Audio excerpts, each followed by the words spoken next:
इस वक्त मैं एक शादरे के इलाके में एक ऐसे स्कूल में मौजूद हूँ। ये माजूरों का स्कूल है, डिसेबल बच्चों का स्कूल है और मैं एक क्लासरूम में बैठा हूँ। मेरे साथ एक बच्ची है रबिया, प्रेप में पढ़ती है। तो आप पढ़ के क्या बनना है आपने?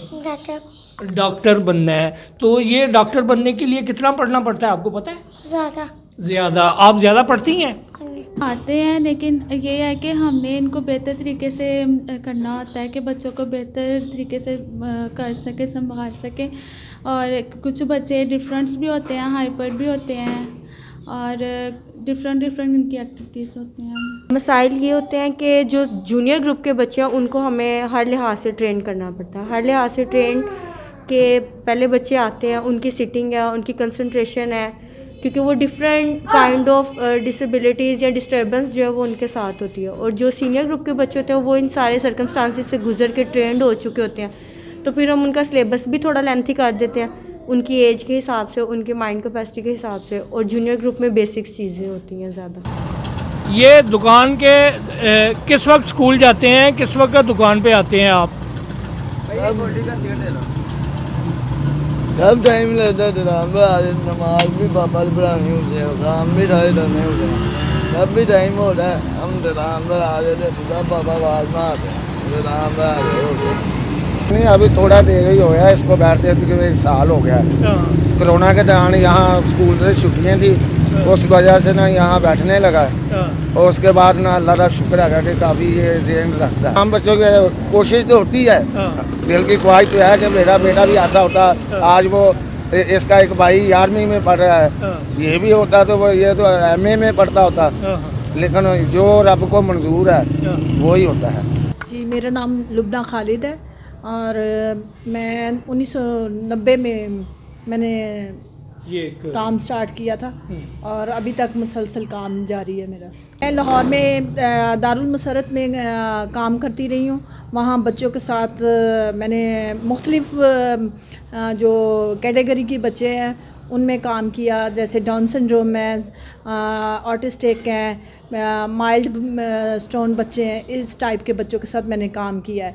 और ऑटिस्टिक हैं, सबसे ज़्यादा मैंने ऑटिस्टिक बच्चों के साथ काम किया है। तो फिर इनको देखते हुए मेरा एक ख्वाब था कि मैं अपने ऑन पे ये खिदमत करूं, जो मेरे जज्बात हैं इन बच्चों के लिए, ख़यालात हैं, वो इन बच्चों को मैं अपने जज्बात और ख़यालात से इनको ट्रेन कर सकूं।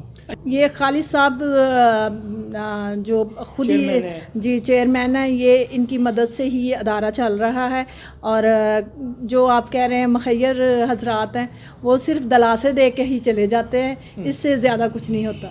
1998 को मेरी मिसेस ने और मैंने यहाँ पे घर लिया, जो कि काफ़ी बड़ा था और उसका किराया भी मुनासिब था। तो हमने सोचा कि हमारे 3 बच्चे हैं, तो 3 बच्चों के साथ ये इतना बड़ा घर और उसका फ़ायदा नहीं है। तो फिर हमने सोचा कि क्यों ना हम एक ऐसा काम शुरू करें जिससे यहाँ के शादरे के लोगों को और उनके बच्चों को फ़ायदा पहुँचे। तो फिर मेरी मिसेस चूँकि पहले लाहौर के एक इदारे में जहाँ पे डिसेबल बच्चों का इदारा था उसमें काम करती थी, उनका तजर्बा भी था। तो उनके तजर्बे की रोशनी में हमने ये फ़ैसला किया कि हम शादरा में जो ज़हनी तौर से कम सलाहियतों के बच्चे हैं उनका इदारा खोलें। तो फिर हमने ये 2000 में हमने ये खोला इदारा। तो इसमें आपको ये बता दें कि हमारे पास ये टोटल का टोटल उस वक्त से लेकर अब तक जो भी हम काम कर रहे हैं वो फ़ी सबिलिल्लाह है, उसमें कोई मज़हबी तफरीक नहीं है।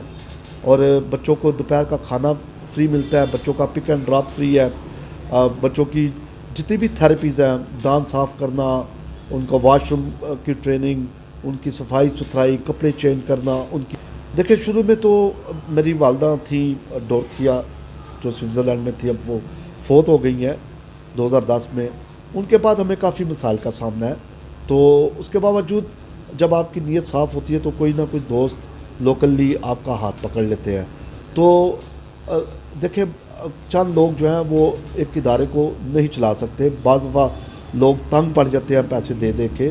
तो उसके बावजूद मैं ये समझता हूँ कि अगर आपकी नीयत ठीक है तो इदारे चलते रहते हैं। और मैं आपको ये भी बता दूँ मलिक साहब कि जो डोरथिया सेंटर है ये शादरे का वाहिद इदारा है जिसने यहाँ के बच्चों को, यहाँ के वालिदैन को एक ऐसी तरबियत दी और एक ऐसे नेटवर्क में जोड़ दिया कि लोगों में अवेयरनेस आ गई है कि अब अगर उनके घर में कोई माइलस्टोन, जिनको हम दोले शाह के चूहे कहते हैं, डाउन सिंड्रोम, फिज़िकल हैंडीकैप और ब्लाइंड, इस तरह के जो हेयरिंग इम्पेयर्ड बच्चे हैं वो हों, तो अब लोग उनका मजाक नहीं उड़ाते, अब लोग उनसे प्यार करते हैं, लोग उनको तवज्जो देते हैं। मैं आपको ये भी बता दूं कि हमारे इदारे के बच्चे ब्रुनेई से, चाइना से, ऑस्ट्रेलिया से, मॉरिशस से और इंडिया से पाकिस्तान की नुमाइंदगी करते हुए गोल्ड मेडलिस्ट हैं। मैंने ये विज़िट करवाया, शादरे का एक स्कूल है, यहाँ पे बच्चे ज़ेर तालीम, ऐसे बच्चे जो ज़हनी तौर पे दीगर बच्चों की निस्बत अपनी सलाहियतें कम होती है, और यहाँ पे दर्द दिल रखने वाली एक शख्सियत खालिद शहजाद साहब इसको चला रहे हैं, और मुखय्यर हज़रात को बढ़ चढ़ के इसमें हिस्सा डालना चाहिए ताकि मुआशरे के दीगर जो बच्चे ऐसे हैं जो ज़हनी तौर पे दूसरे बच्चों का मुकाबला नहीं कर सकते, उनके लिए बेहतर से बेहतर अपॉर्चुनिटी मुहैया हो सके। मैंने आपको एक ऐसे बच्चे से भी मुलाकात करवाई है जिसका नाम उमर है, और आपने देखा कि किस तरह वो यहाँ से तरबियत हासिल करके अपने बाप के साथ उसकी शॉप में उसका हाथ बढ़ा रहा है। इसी तरह बहुत सारे और भी बच्चे हैं जो माँ बाप कोई भी बाप नहीं चाहता, कोई भी माँ नहीं चाहती कि उसका बच्चा जो मुआशरे में एक गैर फ़ाल फ़र्द की हैसियत से ज़िंदगी गुजार सके। इस तरह के स्कूल मुआशरे में और भी बनना चाहिए जिसमें इस तरह के बच्चों की तरबियत हो सके और वो मुआशरे में फ़ाल किरदार अदा कर सके। इसके साथ मुझे इजाज़त दीजिए। First news 24/7 Lahore.